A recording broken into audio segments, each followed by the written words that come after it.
In childhood, were you ever worried about being sick or people passing on to the other side or you passing on to the other side? I don't want to say the exact word because I don't think that's allowed on here, but it starts with a D, so I'm going to say it in like roundabout ways.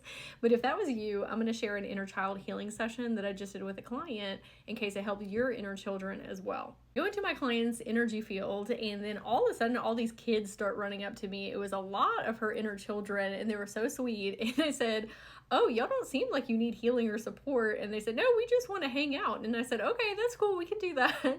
And so we were playing, and then all of a sudden I saw this little girl. Well, I didn't know she was a little girl at the time, but I saw this little figure, and it had this black hooded cape, kind of like the Grim Reaper. And she was turned away from me, and she like looked over her shoulder, like very dramatically, and then turned back around and started walking. And I said, hey, what's going on? Who are you?" I asked her if it'd be okay to speak with her, and she was like, it didn't really give me an answer. And I said, "Okay, watch this." And I put my own hood on, and I said, "We can be spooky sisters." And then some really dramatic music started playing, and that made her laugh. And she was like, "Okay, we can talk." She told me she was 7 years old, and I asked her how she was feeling, and she said really lonely. And I said, "Well, why are you feeling lonely? Like all these other inner children are in here that you can play with." And she said, "Well, they're all happy, and I'm really sad." I asked her, "Well, why are you feeling that way?" And she showed me a memory, kind of a memory, but more so a feeling about when she was around 7 years old, that she heard somebody had gotten sick.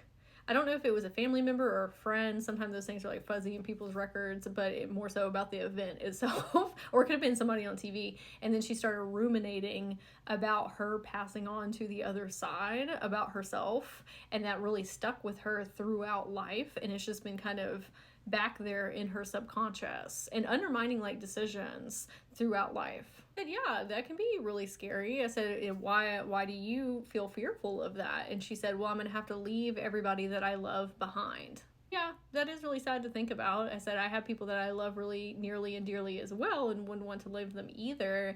And I said, "I want to show you something." And so I pulled up this genealogy map and I was explaining what karmic relationships are to her.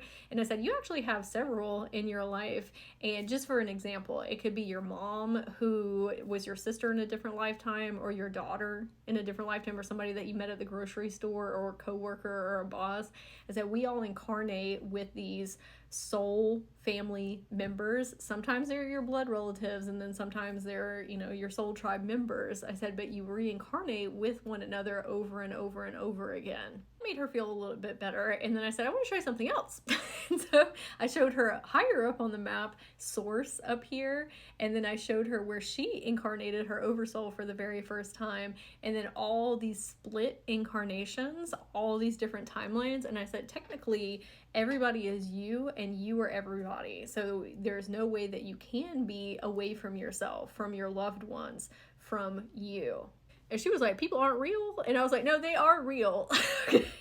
They can be you and different versions with different personalities and different experiences and different soul contracts and all these different things. I said they are individuals, but in totality, they make up you. She was saying that she was worried that when she goes to a different incarnation that she's not going to remember the things that I'm saying right now, like the genealogy map. And I said, I would think that you at 7 being able to understand what I'm saying, this is not the first time that you have found somebody like me, or you have discovered within yourself that these things are true for you, and you unlock them within yourself. I said, you can do it again in a different timeline. You just have to choose to be awakened in the next incarnation. And she said, "I'm worried that I'm not going to be able to remember the experiences that I've had with these family members, friends, soul tribe members."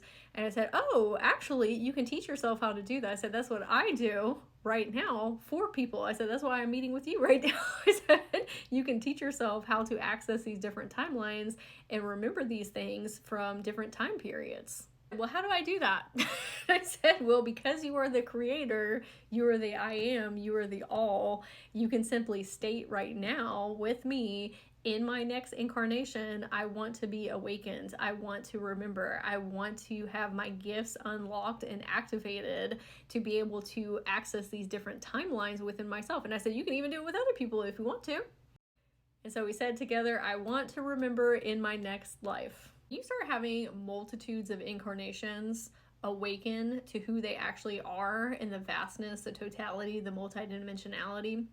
It really starts radiating out into multitudes of future timelines as well, and you level up as a soul being and you start awakening a lot quicker in the different incarnations, or you come out like as a child that's already awakened. We're seeing a lot of that in the collective right now with younger children.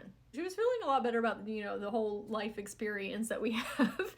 And I asked her if she wanted a colorful robe instead of the black one, because she had really grown accustomed to it. It was like her safe space was really comfy for her.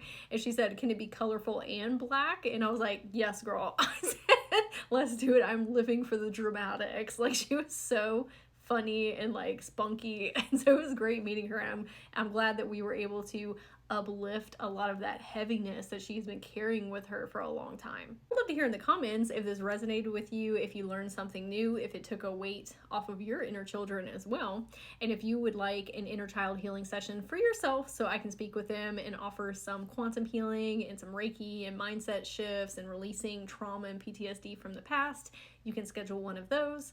And if you want to learn how to access these planes within yourself and your inner children, you can sign up for the Quantum Evolution Academy, and you can find both of those in my bio, in the comments, or in the description box below.